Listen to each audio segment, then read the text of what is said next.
What's up, guys? I just wanted to come on here kind of quickly to talk about something that I kind of want to do in a sort of a three-part video series. So what I'm going to do is I'm going to talk about your first competition prep, meet day strategies, what you're going to go through, how you need to sort of prepare yourself for that, how sort of the meet structure works, and then we're going to go to like post-meet, what you should do, how you should rest, when you should sort of get back into things.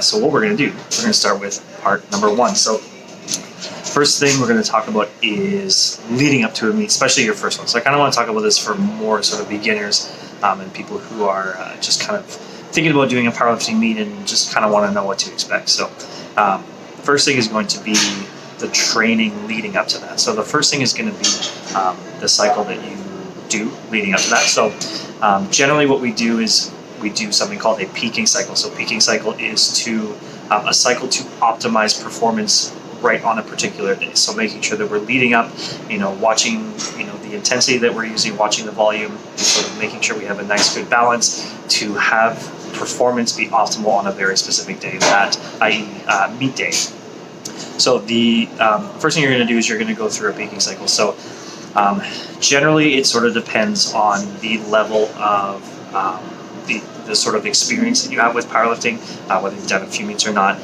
Male, female definitely has plays a part in it. So generally speaking, the men that are doing, men with a little bit more experience, they're going to be doing like a 8 to 10 week peak. Could be sometimes if you're more of a beginner and there's not too much of a spread between weights, you're not working with too much weight. 6 weeks, 5-6 weeks could be totally optimal too, just to try to optimize that performance. So it sort of depends. And sometimes you kind of have to experiment with a little bit, see what works best for you. I've done a couple of peaking cycles where I've peaked very, very well, and other cycles where, performance on that specific day was not totally fantastic. So you kind of have to play around with it, see what exercises work for you and all that good stuff. So the peaking cycle is pretty straightforward. You're starting at a pretty relatively high intensity. So you're starting, 75, 80% minimum. Specificity on your list is generally very high. So you're doing a lot of competition-specific lifting. You can throw in some variation a little bit there.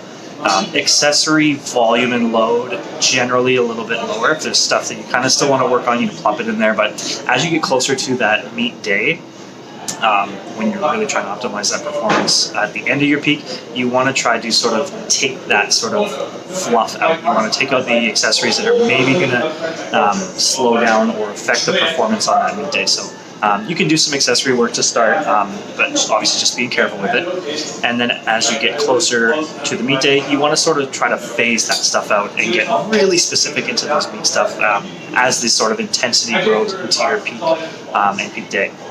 Or peak week. Basically once that peak is done, it's pretty imperative to get a really good amount of rest. Obviously, your pyramid for recovery needs to be really, really good. So you need to have your foundation, you got to have your hydration, nutrition's got to be good or as good as you can, and then you got to do a little bit of active recovery, stay moving, right? I would say usually for me what works the best is probably 48 hours before. I'm not doing any competition-specific anything. If I do, I'm going to come into the gym, going to do some foam rolling. I'm going to maybe go through some air squats, just kind of feel it out, see what's kind of stiff, what's affecting my mobility, work on that a little bit, and then just sort of active recovery, staying moving. So making sure all that sort of foundation is good in those 2 to 3 days leading up to the meet. Other than that, I'm going to talk a little bit more in the second part about, what you need to do to prepare. So I actually have, and I'll probably share with this, I have a competition day checklist. It's not definitely for everybody. There's a certain few things that may only apply to a few, but stuff that you definitely need to have and need to have prepared. We're going to talk about equipment stuff. You got to do some equipment check-ins, so just making sure all the equipment is up to snuff. I'll kind of get to that in the second part.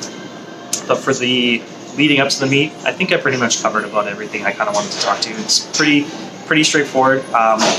You're just trying to optimize performance for that very specific day.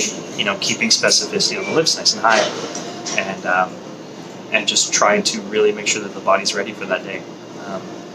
Other than that, that's about it. If you guys have any questions about leading up to meet day with meet prep, feel free to ask me.